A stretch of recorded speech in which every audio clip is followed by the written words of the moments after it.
Ouais, Rekou, c'est à nouveau Viking. Moi, là, je fais un complément par rapport au premier post que j'avais laissé. Vous pouvez aller voir si vous voulez. Donc, en fait, concrètement, j'ai une femme qui était, bon, qui s'est suicidée parce qu'elle était bipolaire, mais à la base, elle a quand même été hôtesse d'accueil Thalès et à la chambre du commerce. Elle s'est barrée d'un mari riche qui était un chef de caserne. Bon, passons les détails. Et qui est venu vivre avec moi. Moi, elle s'est suicidée parce qu'elle était bipolaire. Ça, c'est sujet mis à part. Je suis resté un an tout seul parce que je suis qu'un mec qui se respecte et je prends pas toutes les raclures qui se présentent. Donc j'ai évincé plus de 300 à 400 profils.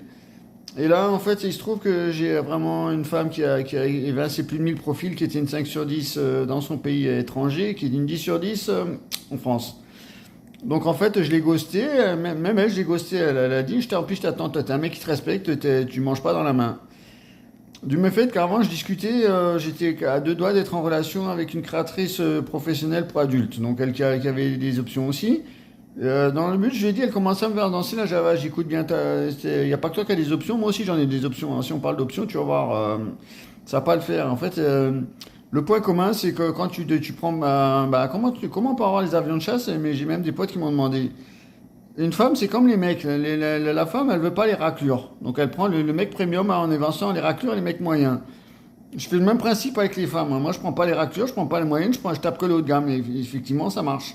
La femme, elle cherche ce qui est rare et précieux. En plus, quand t'as un mec qui met du piment dans sa vie, mais franchement, c'est tout bénef.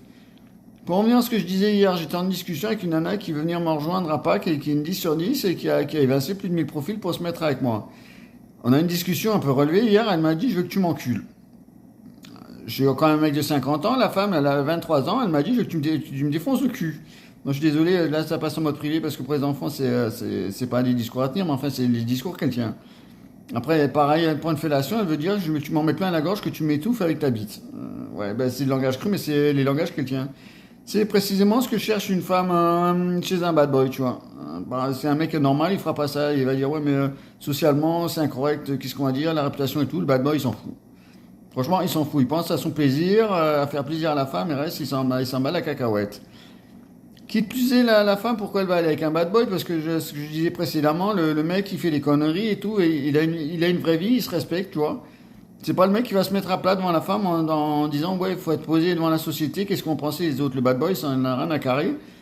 Lui, il fait ça, il se fait sa live, tu suis, tu décroches. J'ai une option, j'ai des options, tu as une option parmi les options. Et c'est toi, estimé que je t'ai choisi, tu vois. Donc voilà, en fait, c'est le fait d'avoir le côté imprévisible sur le plan émotionnel qui fait que la femme va avec le bad boy parce qu'elle sait qu'elle va avoir son compte sur le plan sexuel et de la protection en mode soirée, tu vois.